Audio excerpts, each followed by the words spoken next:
So as you can see, we've got the box open here. This is going to be one of the more unusual unboxings I would do here, but this is the space we've got and it's what we're going to use. Right now, when we get into the box, we have got a kind of adenoid metallic stand. It's definitely metal, as you can see here. You could probably take someone out, although it does sound... Yep, definitely metal. You've got the base, which we're going to get out here. So that base stand looks like it's come straight out of Halo or some retro game.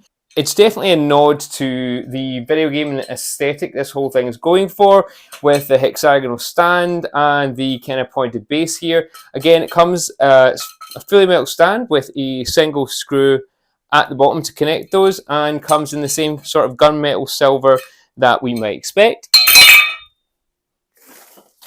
We've got some other accessories, got some really important manuals, which I'm totally going to read. We've got its own power brick, which certainly says something about what we're going to get here. Also got the all-important cables, which will likely come better packed in yours than they are in mine. We got cardboard packing, always important, but it's nice to see that it's not polystyrene. And then we're going to get up close and personal with the monitor itself.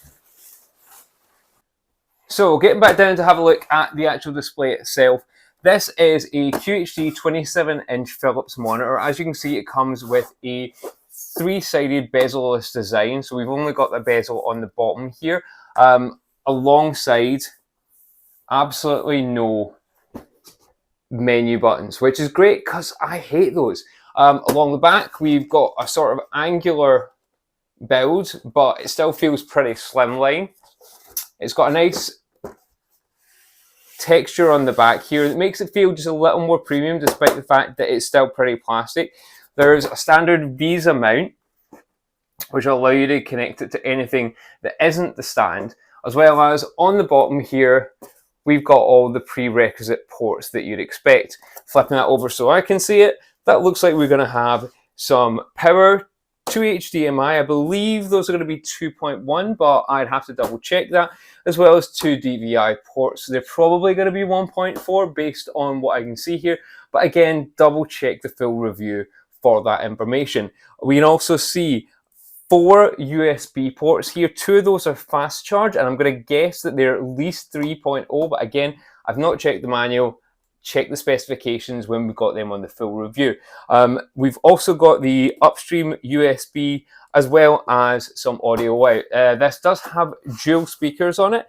I don't know what the wattage is, because again, this is just an initial unboxing, but what I do know about the panel itself is, as well as being QHD, it comes in at 170 Hz with a 1 millisecond response time, which means that this is definitely primed for gaming, as if you couldn't already tell from the Space Invaders aesthetic of the stand. But how it actually performs is an entirely different matter, so if you want to get a look at what we think about it, head over to the full review at mmorpg.com and see how this Philips Momentum 5000 series 27-inch QHD gaming display performs.